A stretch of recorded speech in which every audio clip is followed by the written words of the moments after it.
Please bear whatever mistakes. So last time we discussed Guhyam Akyati. So we'll do a short revision and then go ahead. So what is Guhyam Akyati?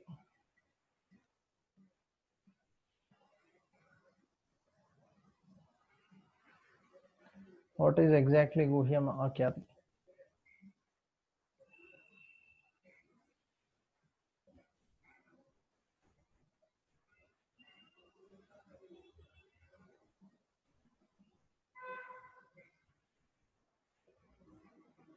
Yeah. Uh, yeah, first is revealing our heart confidentially and then confidentially explaining both things. Both things are there. Revealing our heart and also explaining. Okay, then we discussed about the importance of accountability. So what is accountability? According to this Guhyam Akyati, what is accountability?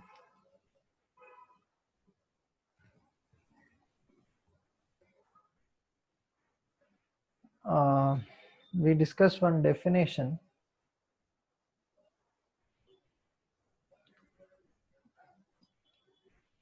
Okay, one is accountable for one's words, actions, behaviors. Yeah, correct. What are the different levels of accountability? We discussed with one example. Even in being accountable, there are different levels of accountability.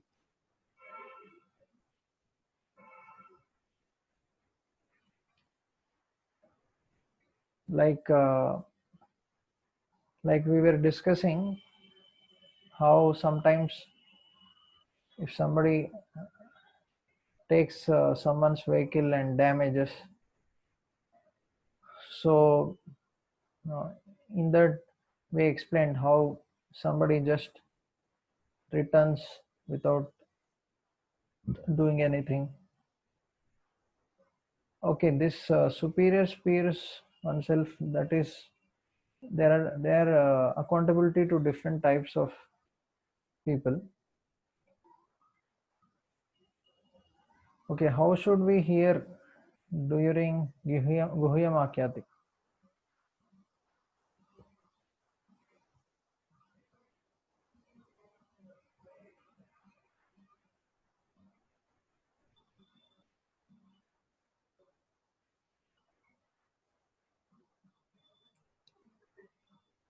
So when we do Guhyam Akyati, what is the means when someone is hearing someone's confidential things, how should one hear? What is the mood in which we should hear? First of all, we should have patience. Yeah, we should be non-judgmental. Correct. We should keep it very confidential. Okay, what is the integrity? What is integrity in relationships?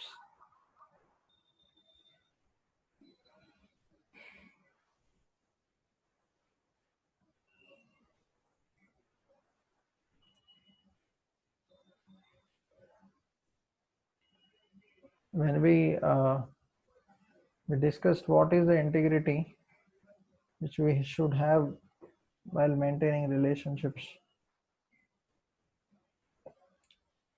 Keeping the confidentiality, whatever is discussed. If somebody tells something, keeping it confidential without sharing with others. Okay, then we discuss some examples of how before we uh, before we speak philosophy, how we should open the hearts of people.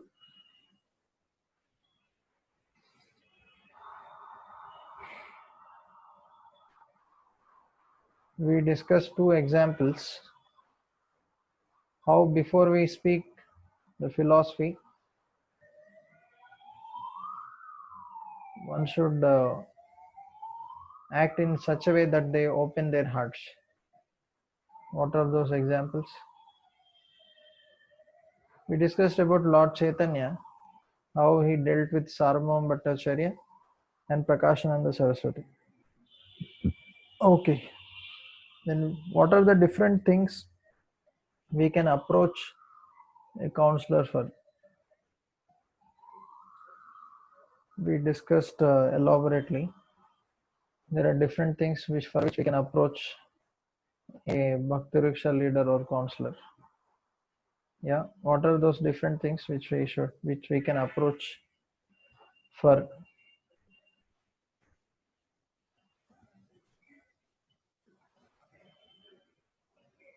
Yes,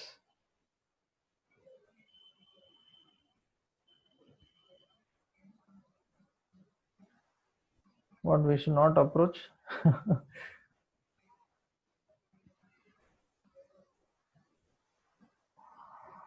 Okay, scriptural view of the situation. What else? We can approach for many things about our sadhana, our relationships with other devotees, some problems which we are facing, starting some new services. Yeah, so like that, many different things. So we can be accountable to which all people. Different levels of accountability is there. What all people we can be accountable for? Okay, Guru is one. Yeah, seniors, peers, Krishna. Yeah, and also self accountability. Okay, is Guhya Makyati all about only sharing problems? Is it only about sharing problems? Yeah, no, it's not just about sharing problems. So what is real Guhya Makyati? What is real Guhya Makyati? And some examples. Yeah, real Guhya Makyati is about glorifying Krishna. Glorifying, discussing Krishna Katha. That is real Guhya Makyati. Not just sharing our problems. Okay, because that's not the only thing. So what are some examples of positive Guhya Makyati? In the sense, discussing Krishna Katha, we discuss some examples of positive examples of Guhya Makyati.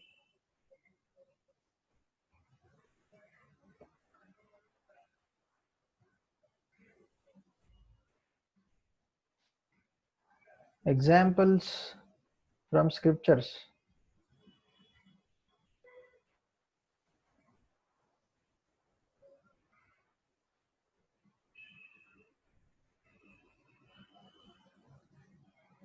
Okay, we discussed about Chaitanya Mahaprabhu and Ramananda Rai discussing Krishna Katha. Chaitanya Mahaprabhu, Gadadhar Pandit, or the six Goswamis, how every day they do Srimad Bhagavatam study circle. Or in Nadia we see Nadia also we see Advaita Acharya and all devotees having Bhagavatam study circle. Like that, these are examples of positive Guhya Makyati. Okay. What is self accountability?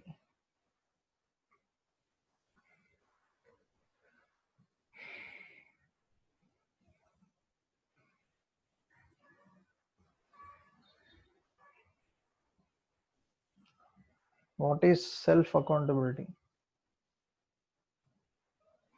Being accountable for our actions, uh, thoughts, especially when we are alone. Integrity, one definition of integrity is what we do when we are alone, what we think. Yeah, being sincere to oneself, correct. So that is what Krishna, the whole world may not be looking, may not be knowing, but Krishna definitely knows, right? And sharing that or being truthful to our superiors, sharing about our thoughts, words to our superiors. Yeah. So today we are going to discuss Bhunkte Bhojete Chaiva, the next two uh, items in the fourth verse, accepting prasadam and offering prasad. So Prabhupada says in the purport that when a devotee distributes prasad, remnants of food offered to the Supreme Lord,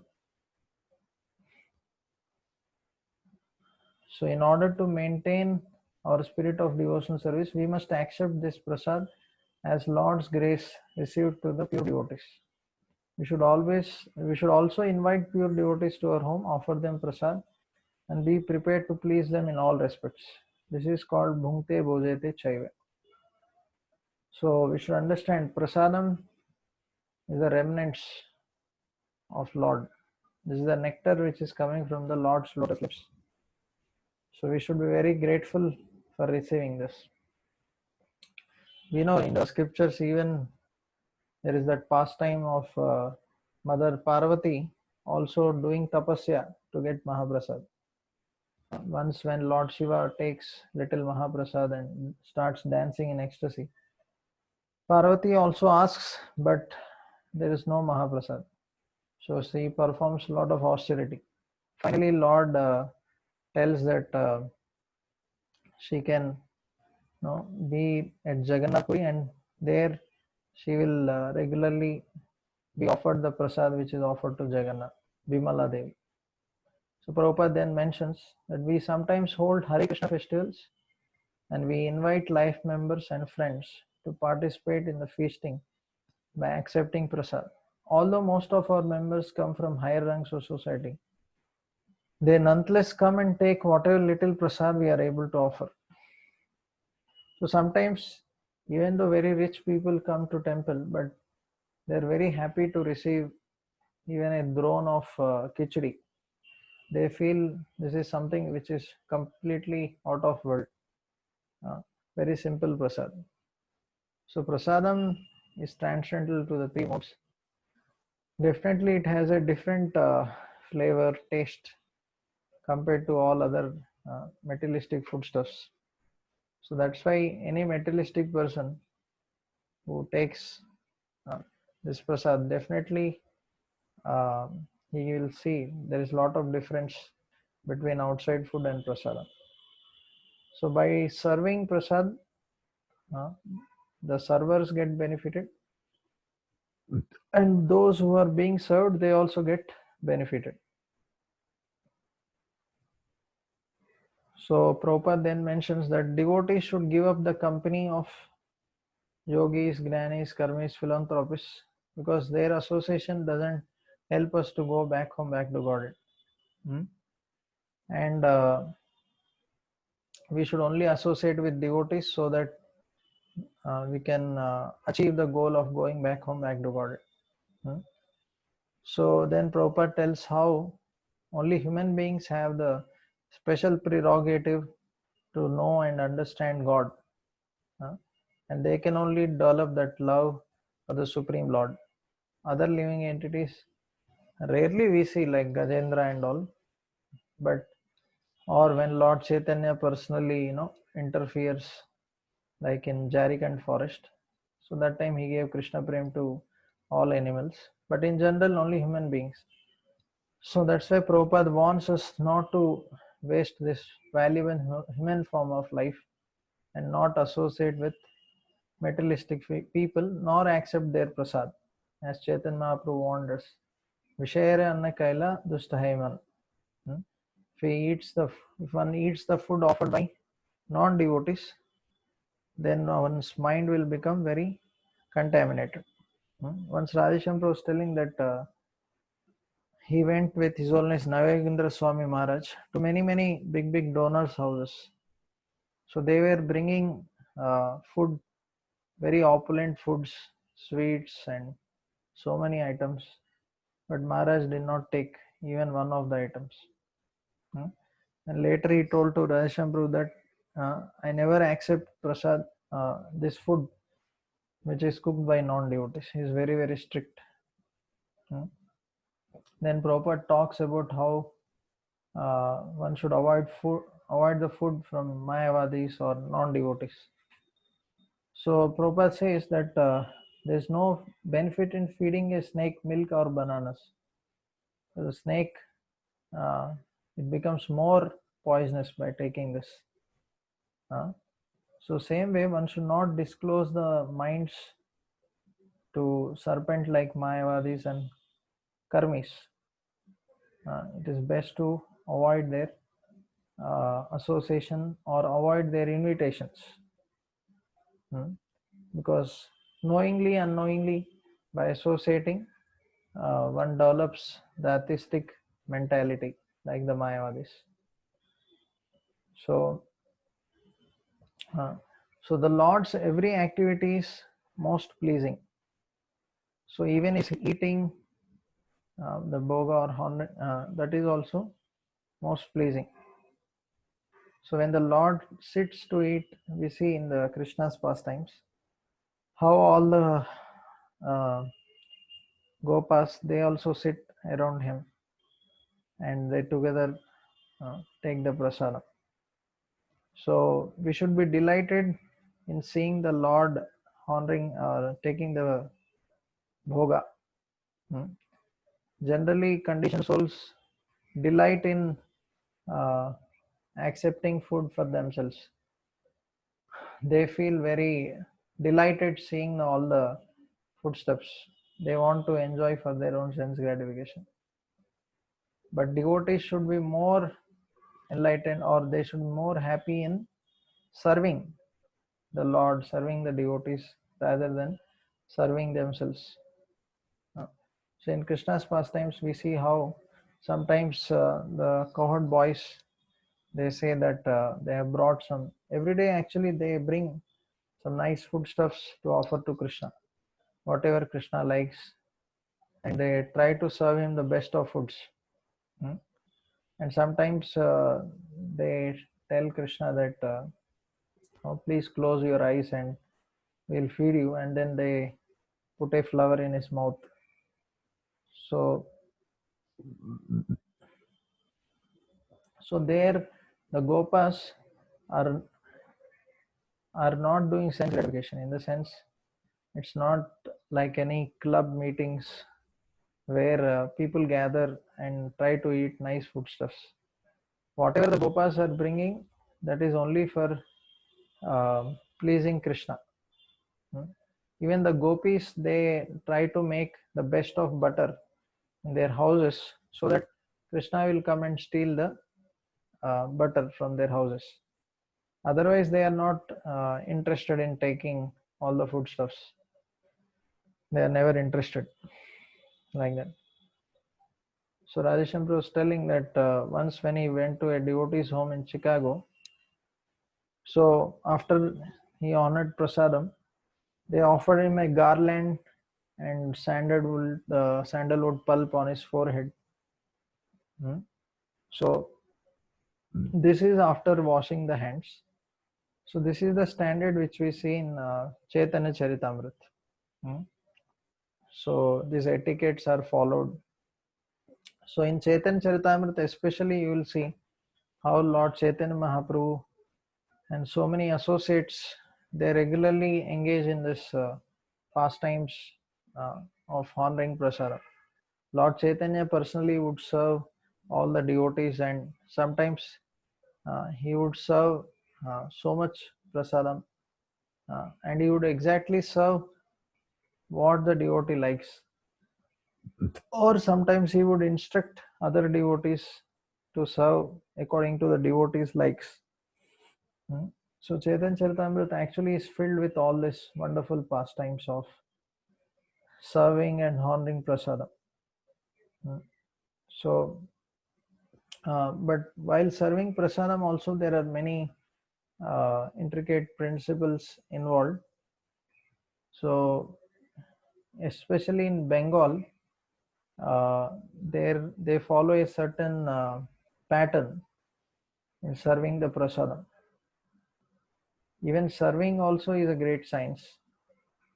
So I heard that they first start with something bitter, something like that, and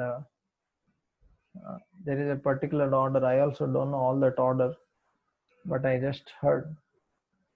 So, but the main essence in serving the prasadam is paying attention to details to please the person. Means one should be very attentive to understand the needs of the other person and serve him accordingly. Like sometimes when we serve, we are inattentive. We serve more uh, than required. Suppose they want little sabji, we may put so much sabji. Or sometimes if they ask one chapati, we may put 2-3 chapatis. So that may not please the person.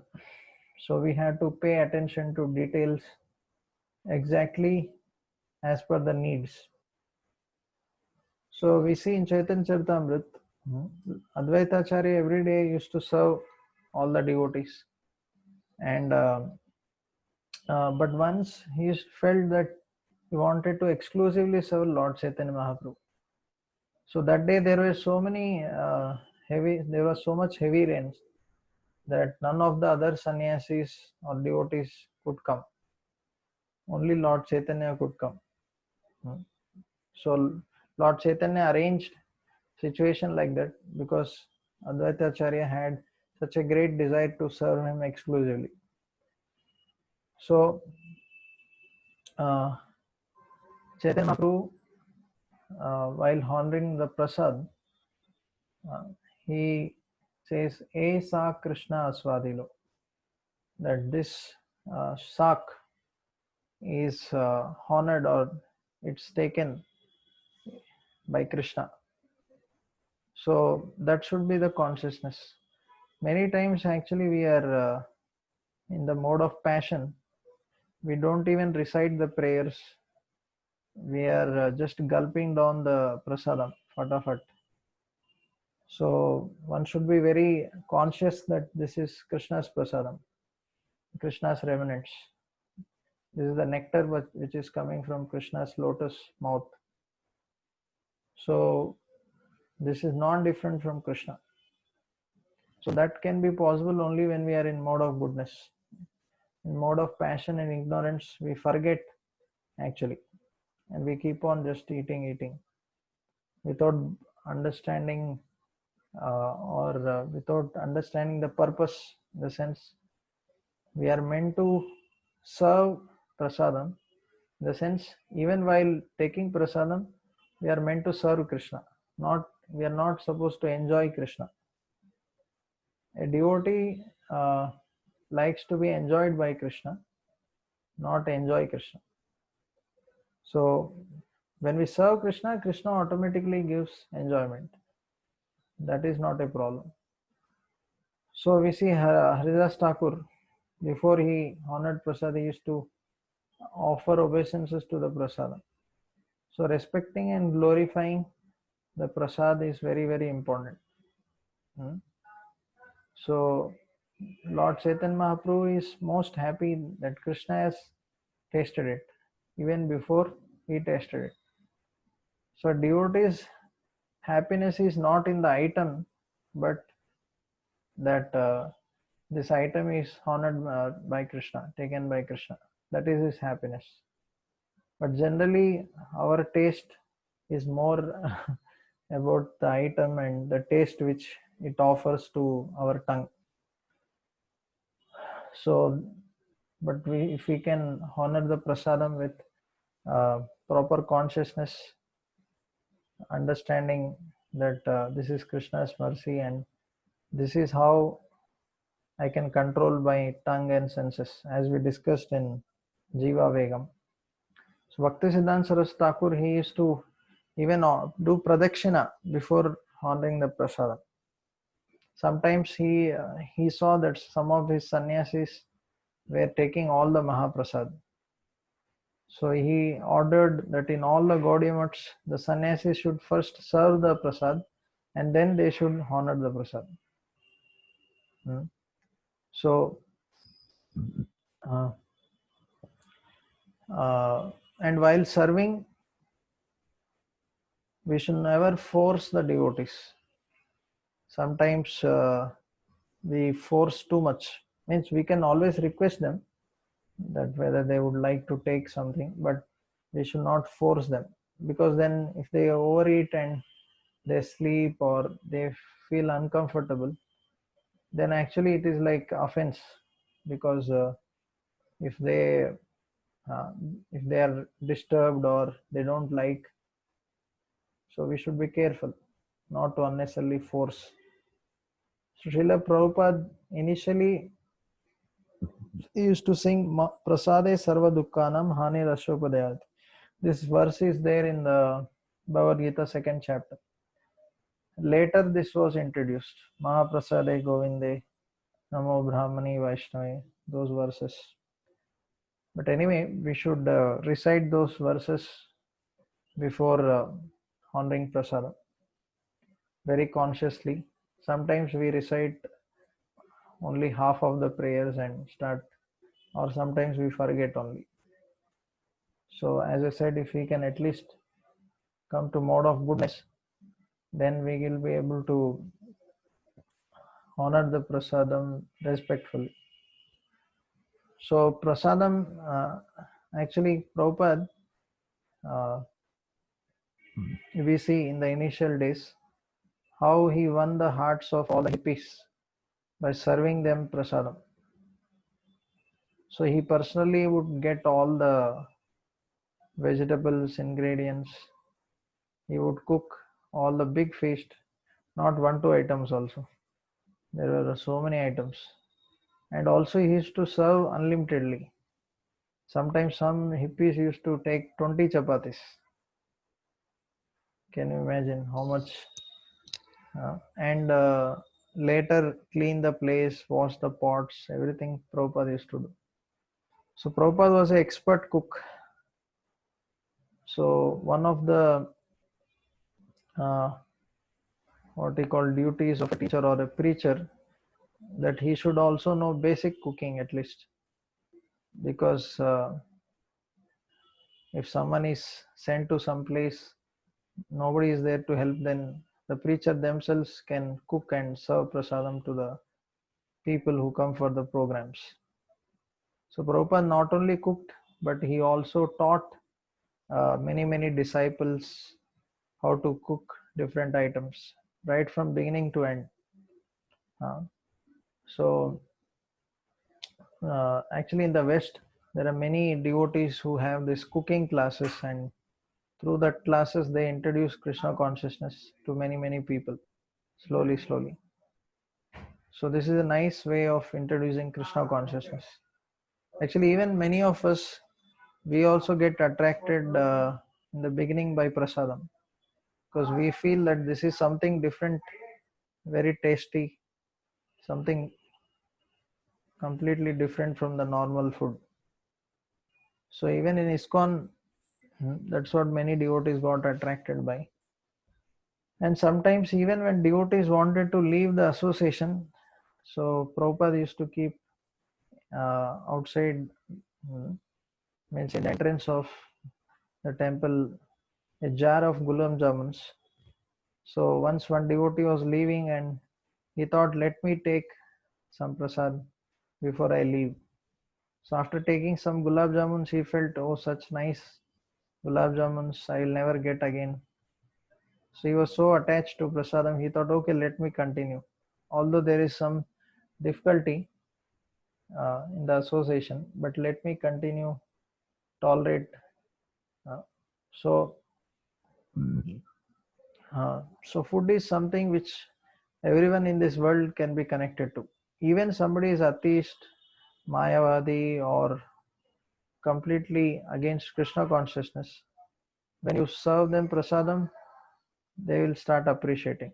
So such people, best way to preach them is by giving them prasadam.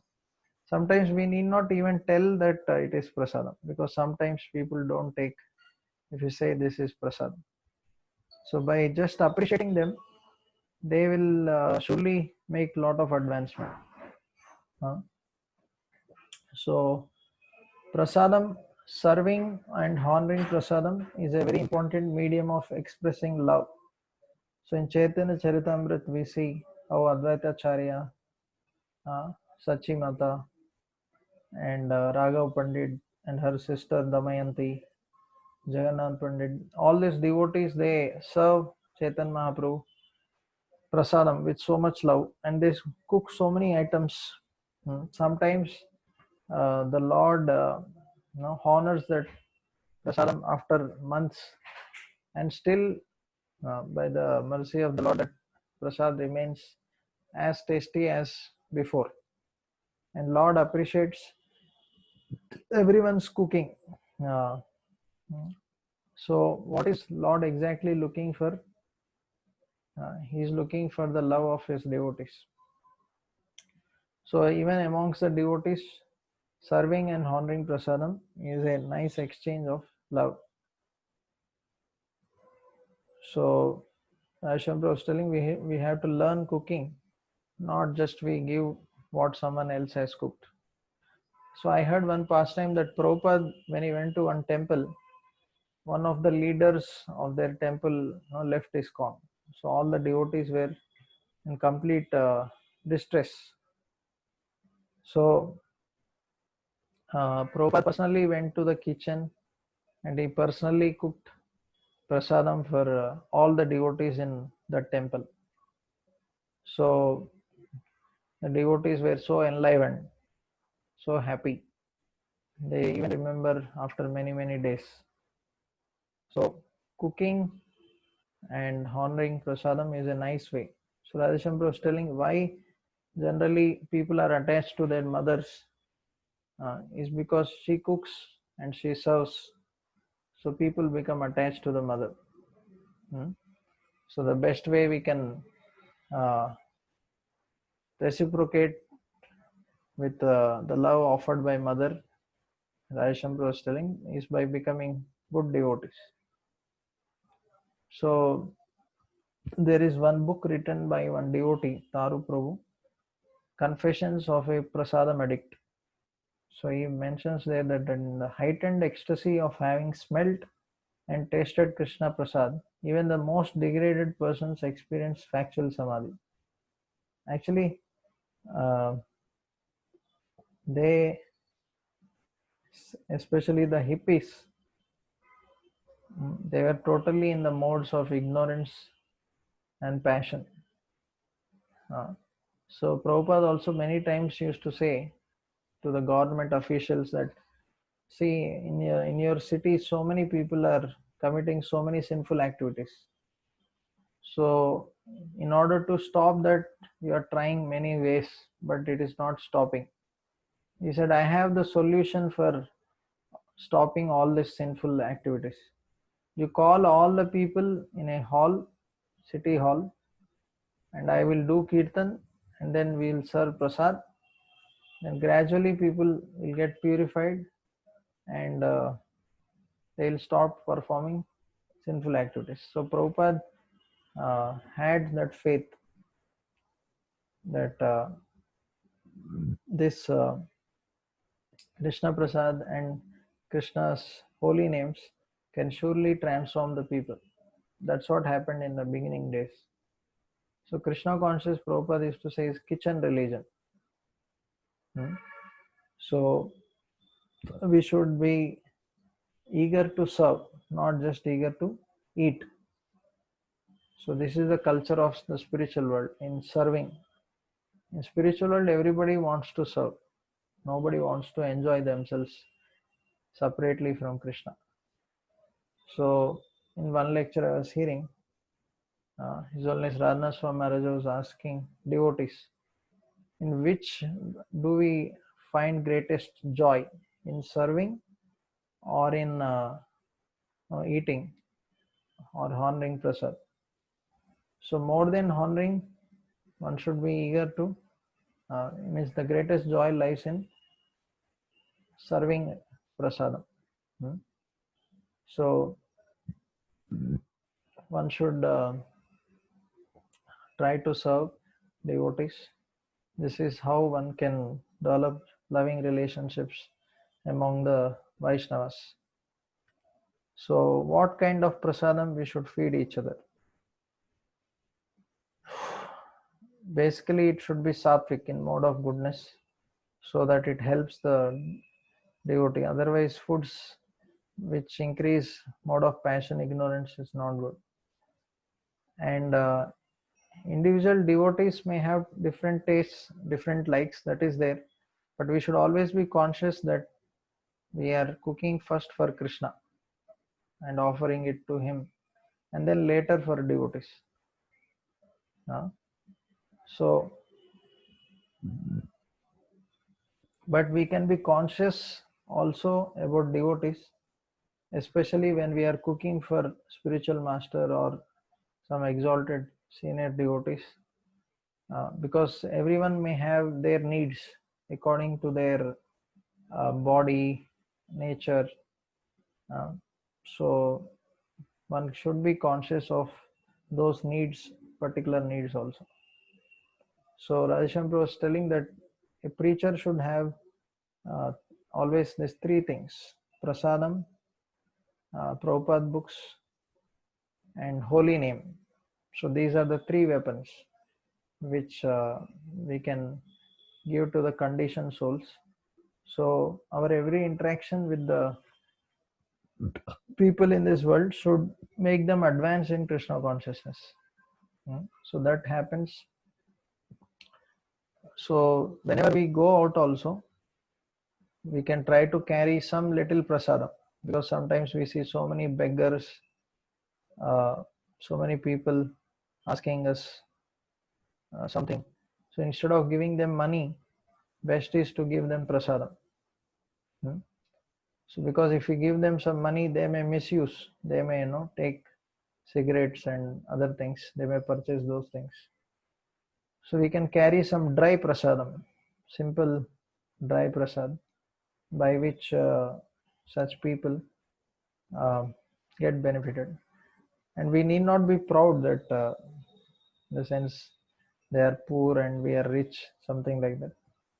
By serving them, actually one should be grateful that they are giving us the opportunity to serve and engage us in Krishna service.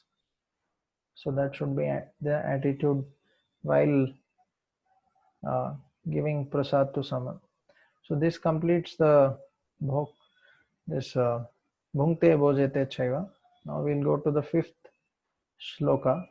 Just 1 minute.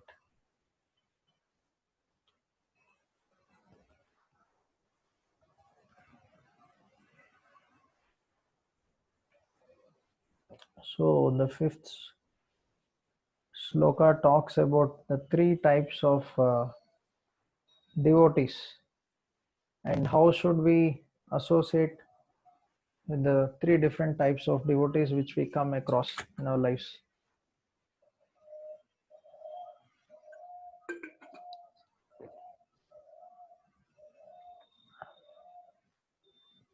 So today we will discuss about Kanishta Adhikari. What are the symptoms of a Kanishta Adhikari?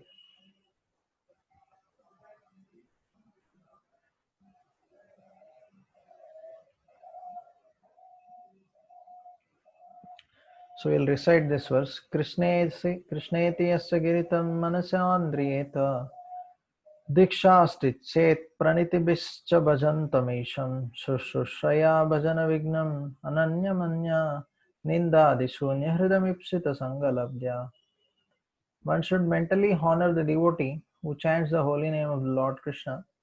We should offer humble obeisance to the devotee who has undergone spiritual initiation Diksha and is engaged in worshipping the deity. and one should associate with and faithfully serve that pure devotee who is advanced in undeviated devotional service and whose heart is completely devoid of the propensity to criticize others. So here Rupa Goswami is telling the three different types of devotees. So we'll see why actually Rupa Goswami talks about the three different types of devotees. So in order to apply the last verse, no, Dadati Pratigrihnati, we discussed the 6 types of loving exchanges, right? But with whom should we uh, perform those 6 loving exchanges, right? We should be able to discriminate, right? We cannot do that with anyone and everyone. So in order to know uh, with which type of people, with which type of devotees we should do those things, Rupa Goswami helps us by giving the symptoms of different types of devotees. So here these 3 types of devotees are mentioned: the Kanishta, Madhyama and Uttama categories of devotees.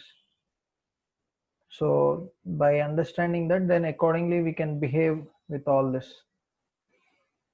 So while dealing with devotees, the etiquettes are most important. So it is mentioned in Chaitanya Charitamrita that these etiquettes are considered the ornaments of a Vaishnava.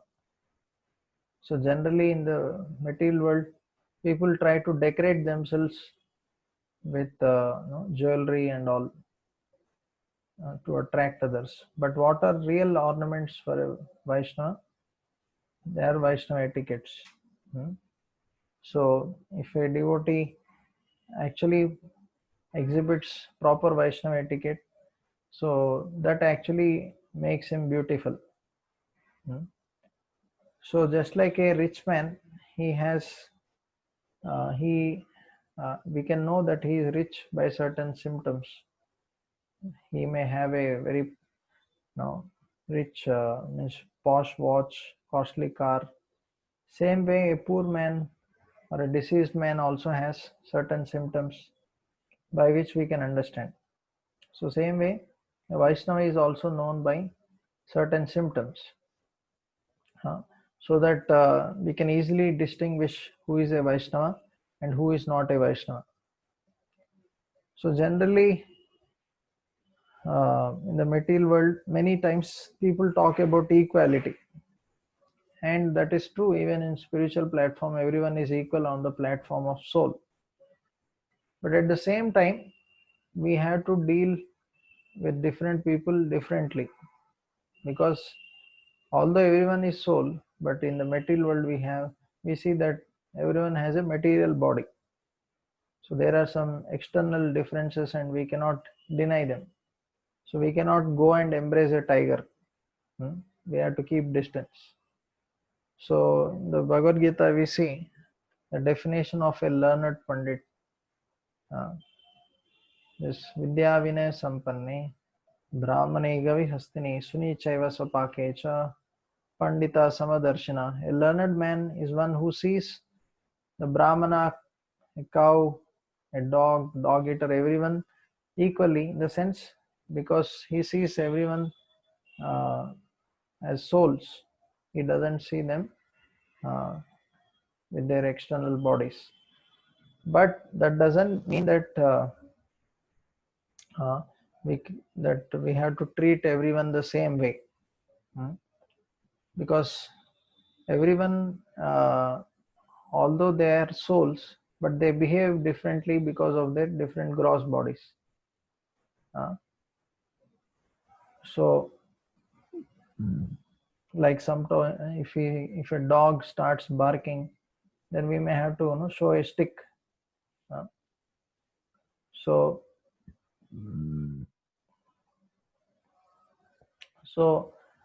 according to the different natures of different people, we may have to behave differently. So we treat people not based on the external material aspects, not based on their wealth or education. Like Queen Kunti says, Janmaishwarya Shruta Shrivi Edamada Madapuman.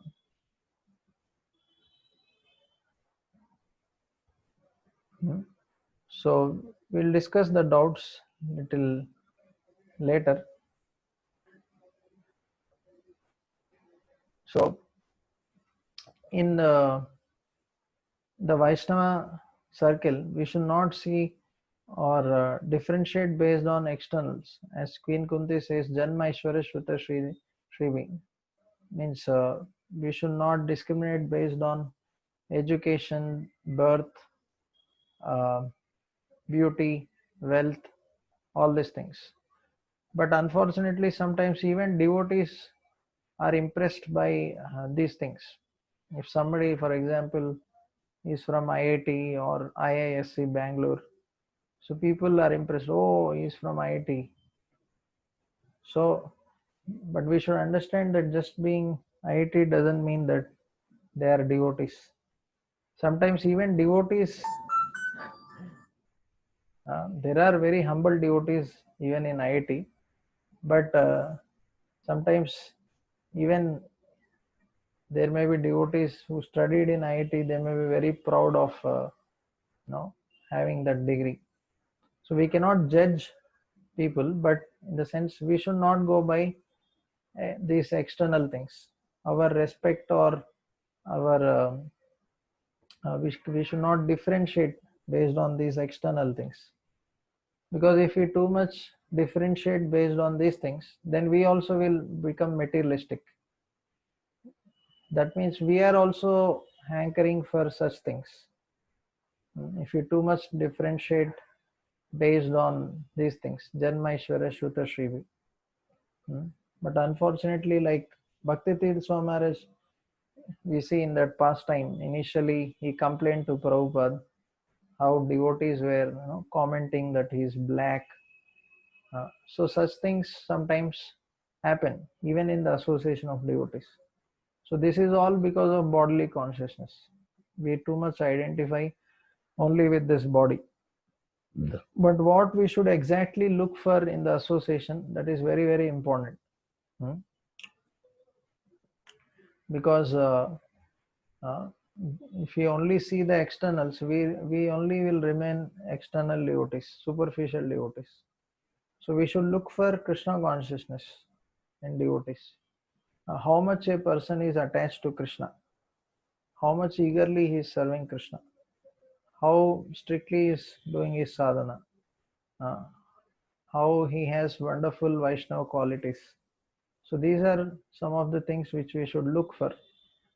But if we superficially see all these things, sometimes we even go by external talents, like someone is good singer. So these things may be coming because of one's previous karma, high birth, or some talents, or even intelligence, right? So if we just appreciate these superficial things, then we also remain superficial. So what exactly we should look for? As I mentioned, these few things, how much a person is attached to Krishna and all. We see Chaitanya Mahaprabhu, he was very, very, what we call, alert, very conscious about choosing association, in the sense he didn't associate with anyone and everyone. He, if you see, Chaitanya Mahaprabhu had, in general, he associated with all, but he had very intimate associates like Ramananda Rai, Sarup Damodar, who used to constantly sing or recite Srimad Bhagavatam, uh, like that, right? So, and it also doesn't depend on ashrama, like Ramananda Rai was Grahastha, right? So that means Chaitanya Mahaprabhu is seeing how much a person is attached to Krishna. how much a person is Krishna conscious. So sometimes we may have a doubt that is it not fault finding to see the differences? Uh, why can't we close eyes and think that everyone is a pure devotee? So, but actually we have to see the differences because we have to carefully associate. We cannot associate with everyone and anyone because there may be some people who are offenders, who may be too much materially attached, even in the association of devotees, because they may be quite neophyte like that. So one should be cautious in choosing the association. So a very new person who comes to temple, so he may think that everyone in the temple is a pure devotee out of his ignorance, because he is very new. And a advanced devotee also may treat everyone equally because he feels that he is the servant of everyone. Everyone is his master. But that is based on his liberated platform. Because he is on a liberated platform, uh, he sees everyone as superior. We don't have that consciousness. But we have to discriminate, so that we can very carefully choose our association. So, and how Krishna actually, or what kind of association we get, depends on the kind of desires we have, or what we look for, right? So what we look for, that is what Krishna gives. If we look for association of sincere devotees, Krishna kindly gives association of sincere devotees. If you look for association of those are not serious, then accordingly.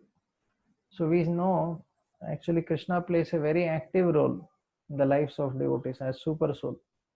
We see from Srimad Bhagavatam when Dhruva, when he went to the forest in serious search of God, uh, to serve Lord Vishnu, then immediately Krishna sent Narada Muni, right?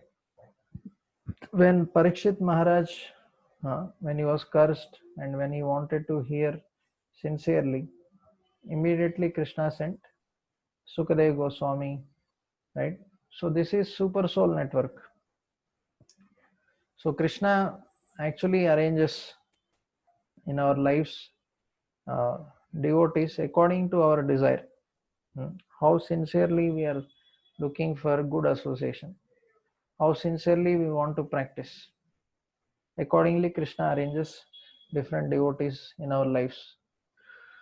So, in my early days, I was very fortunate.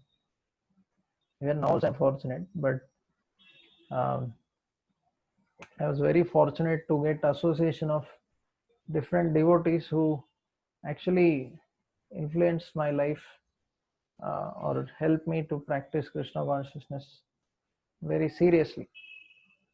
So there was one devotee uh, around 2004 and 5. Uh, so there was one devotee named Anand Chaitanya Prabhu. Some devotees know him here. That time, I think there are some devotees who might be knowing him. They might be remembering him. So he was from ISKCON Chowpatty, but he had come to Hyderabad for some job. Means he got a job in Hyderabad. So I remember those days that how this devotee is so humble, and he was I think he was constantly of Gaurang Prabhu, and although he was from IIT Bombay and he had very high qualifications, but never he shows off that he is very highly educated or initiated. He was initiated during his college days only, when he was in third year or so. So when when I used to associate with him, I used to feel that, oh, this devotee is so humble. Mhm. Just by seeing him, that we can feel his humility, and he would always glorify devotees. He was very eagerly serving uh, devotees. Actually, he was made one of the Bhakti Riksha leaders also that time.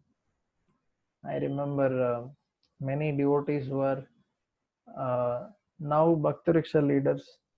They were members of that group. I remember our Narasimha Stuti Prabhu was also that time joined in his group long back, and some more are there. So, but I was very inspired by him because he used to uh, hear so many lectures every day, in the sense constantly, while cooking or while doing other household activities, or while going to his office, constantly he used to hear. So that inspired me a lot, that how much this person is so much attached to the process of hearing. And sometimes when he used to come from I think Balanagar, yeah, there. So it used to become little late for the Bhakti Shastri and other classes that time. That was in that old school building. So he used to run literally for that classes from this Abbott's bus stop to that school. It is, I think, almost 1 kilometer or more. So by seeing him, I was very inspired that this person is so humble. And in all the Radha Gopinath Yatras in the Kartik month, for many years, I think almost 10 years or so, he used to do the service of plate washing. He was the in charge for that, and totally unassuming. And if nobody, sometimes that time there were no employees. Nowadays, last 2 3 years, they have brought employees from Pune, especially to wash the plates. But nowadays, previously, only devotees used to wash. So sometimes I used to see that towards the end, many devotees used to means leave. Nobody used to be there also. Then he only used to wash and arrange all those plates and everything. Initially, there was plates for I think all the 3 times or 2 times. Then he himself used to manage all 2 or 3 times all that, and many things like that. So why I am sharing this example is that uh, we should look for those type of qualities when we associate with devotees, and that actually greatly influences our heart. When we see devotees who have such amazing attitude, who are very strict in their sadhana, who are very eager to hear and serve, who are very humble. So that kind of impressions go very deep in our heart, and we will also try to follow in their footsteps, because we want to become what we associate with, right? Why we associate with certain type of Vaishnavas? Because we want to become like that, right? We want to follow in their footsteps. So that's why we should very carefully choose our association. Hmm. So then we can make lot of advancement. And sometimes, even if the devotee is not physically there, it's not that always the devotee whom we want to associate may or may not be there physically with us, because they may be in some other place, still we can associate.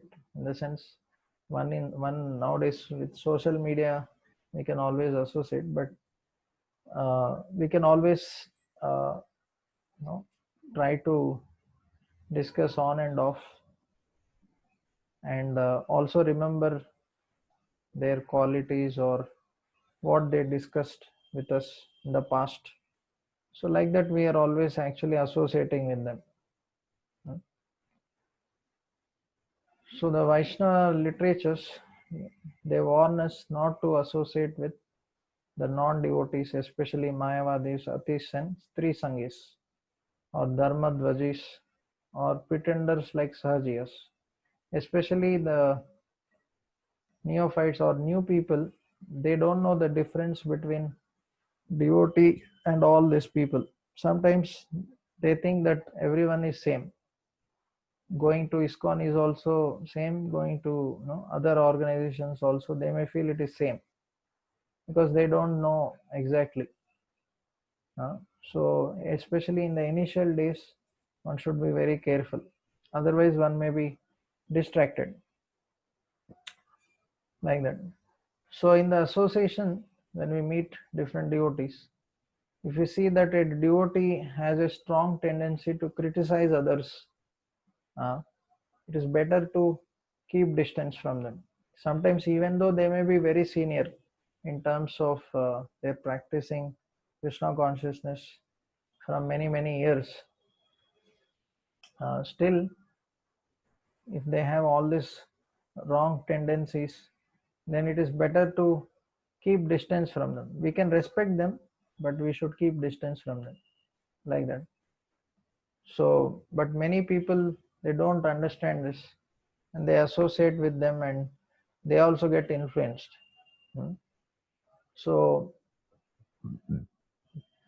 by associating with such people, we are also filled with the poison of that criticizing mentality.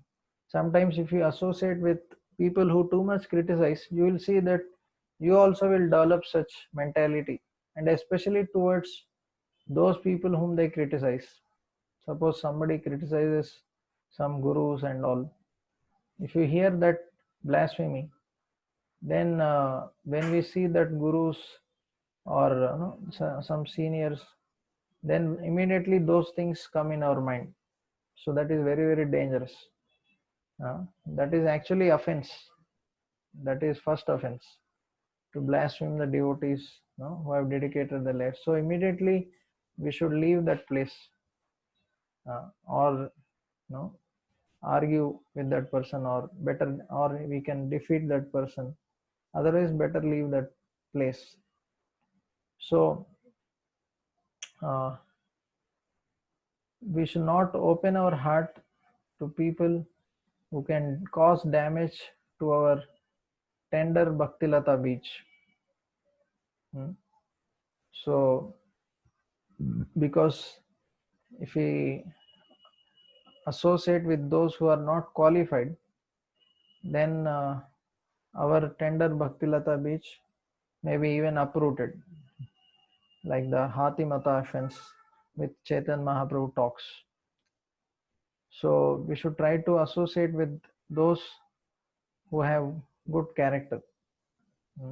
So Rajasankar gave example that suppose if we know that some doctor is very famous for removing kidney stones, but at the same time, if we also hear rumors that he has stolen kidneys and he sold sometimes, then we would be very afraid, right? Although he has done many operations. So that's why one should be careful in choosing. So although the person may be competent, but we don't go to that doctor. So same way, there may be some devotees who may be very senior, or who may be doing many things. So sometimes we may get attracted that, oh, see, they are doing so much service to society, feeding so many people, such things. So we may get attracted, oh, they are building so many big temples and this and that. But actually, if we associate with them, we also get ruined, because, like for example, Ritviks, they may be doing all building big temples, or doing distributing food to children and all those things. So even ISKCON devotees sometimes may get distracted, saying that, see, they are doing much more than ISKCON, feeding so many children. Actually, feeding children, yeah, Prabhupada wanted food for life, but that is not ISKCON. Uh, His Holiness Jayadvaita Swami Maharaj said, it's not food for life, it is food for death. If it is cooked by non-devotees, and if it is actually, he was saying in one lecture that prasadam should always be accompanied by kirtan. Even when you go and serve some people in schools, or even in old age homes, or wherever, he was telling that without holy name, just serving prasadam is not good. Hmm? And also the food they cook, many times is cooked by non-devotees. So that is not actually what ISKCON is meant for. ISKCON is mainly meant for giving Krishna conscious philosophy, giving holy name, also prasadam, but that should be accompanied by all these things. Just feeding their bellies is not the only thing that we should do. So we should not get distracted by seeing all this, because sometimes we in ISKCON also sometimes may feel, oh, they are getting so many awards, or they are getting crores of donation, they are building big temples. uh, See, because of all this, so we should also distribute food to millions of children, and then we'll also get a lot of donation. But that is not the purpose. Hmm? Maybe some grahastas, if they want to do separately, that's what Radhesham Bro was telling once, that they can do like that as a separate organization. But ISKCON's main activity should not be this. Otherwise, ISKCON will be only known as food for life. That is not what Prabhupada wanted us to be. Prabhupada wanted us to preach Bhagavad Gita, Bhagavatam, do Harinam Sankirtan. This is what people should identify us with, not that uh, khichdi, khichdi prasadam. That also we can give, but that's not the only thing. So that's why we should not be impressed by these people. Sometimes we are impressed. So we should transparently represent Srila Prabhupada. Hmm? Whatever he wanted to give to the society, that is what we should also give, not something else. Then if we give something else, then we should ask ourselves, am I really Prabhupada's follower, or am I doing something else? Because nowadays, in the name of ISKCON, so many people are doing so many things, uh, which Prabhupada doesn't want also, right? So everything cannot be called as Krishna conscious activity, right? So we should be careful uh, in doing or assisting those who are doing. Hmm? If we stick to what Prabhupada wanted us, then we will be safe. We will be Krishna conscious. Otherwise, eventually we all will become distracted. So, uh, why we should know uh, who is advanced or who is not? It is not to criticize others that, oh, you are not advanced, you are useless fellow. Not like that. So that we can associate, hmm, that this person has so much attachment for Krishna. He is so eager to serve Krishna. Let me associate with him. let me also get that eagerness, let me also gain that wealth of Krishna consciousness. That is the motto behind all this. So if we unnecessarily judge and criticize devotees based on this, that you are not advanced, you are neophyte, something like that, then actually we are offending Vaishnavas. So we discriminate to protect ourselves from bad association, because we have limited time. We are not eternal. We live for 60, 70 years nowadays at the max. That also depends. So we have limited time and energy. So we need to carefully choose our association so that we can make advancement. So even when we choose friends in ISKCON, we should be careful. Those who inspire us to be Krishna conscious, who are eager to share Krishna consciousness, that is what we should look for. As in the previous class I was telling, we should also look for our nature, Sajatiya, who are having similar nature, but that is not the only criteria. In the sense, okay, he likes to eat sweets, I also like to eat sweets. Or he likes to watch movies, I will also like. So let us do sense gratification together. So that is not association. That is that association only takes us down. So especially when we are not very advanced, we should be very careful in choosing our association. So those friends who can help us getting closer to Krishna, that is what we should associate with.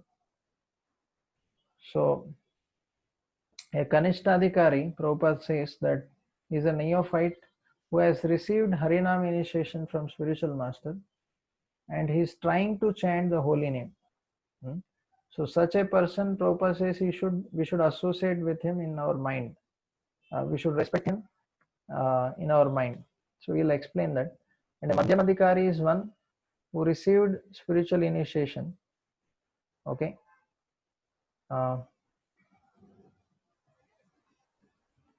Who received initiation and is fully engaged by the spiritual master in the transcendental loving service of the Lord. This is a Madhyamadhikari. So when we talk of, because Prabhupada is talking about who is trying to chant, he is a Kanishtadhikari. Because previously in the Gaudiya Math, there is difference between Harinam initiation and spiritual initiation. So even if somebody chants just few rounds, they are given Diksha. Like that. But in ISKCON only we give initiation after chanting 16 rounds for some time and following the 4 regulative principles strictly. So as per Prabhupada, if someone is initiated, he is supposed to be a Madhyamadhikari. In the sense, he is supposed to exhibit all the qualities of a Madhyamadhikari as per Prabhupada. That's what in the definition Prabhupada is telling. But unfortunately, there are different types of Vaishnavas in this world. Prabhupada talks about Prakrita Sahajiyas. So we may not see them normally in cities. Sometimes they are there even in cities also. But especially we see them in holy places like Vrindavan and Jagannath Puri and all these places. So they also wear tilak, they wear kanti mala and everything.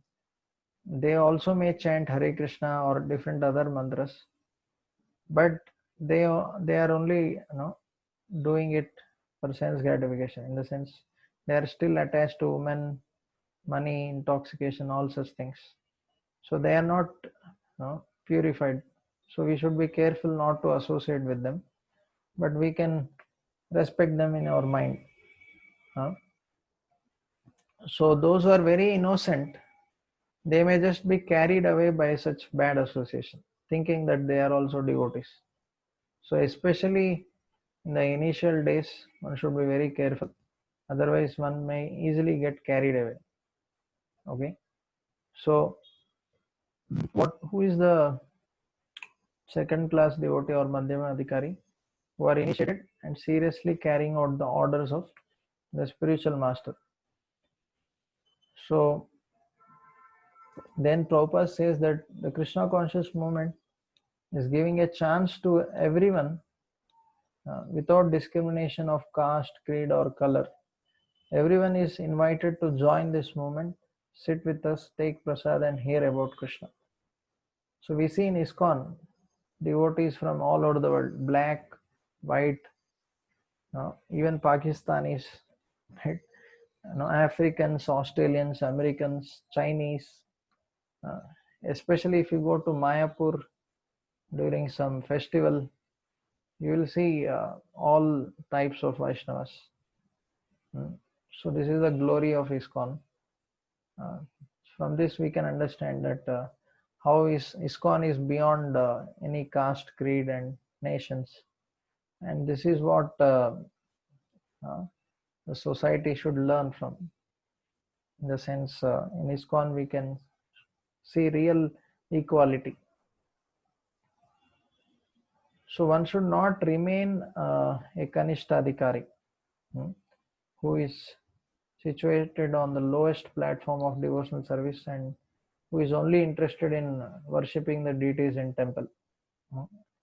So in the 11th canto of Srimad Bhagavatam, uh, the Kanishtadhikari qualifications are mentioned. Archayam eva hare pujam ya shraddhaye hate na tad bhakteshu chanyeshu sabhakta prakriti smrita.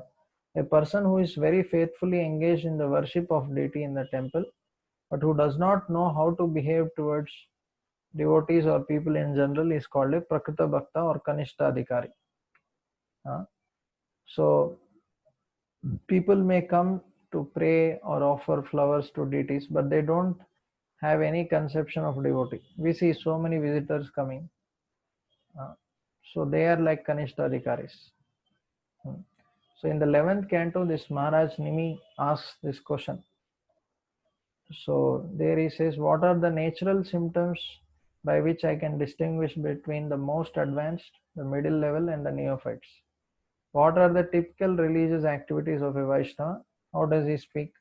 Specifically describe the characteristics or symptoms by which a Vaishnava becomes dear to the Lord. So there he mentions this, and the Navayogandharas, then they start explaining the different characteristics of a Kanishtadhikari and Madhyamadhikari and all those things. So maybe we'll discuss that next time. So this 2nd September we are celebrating this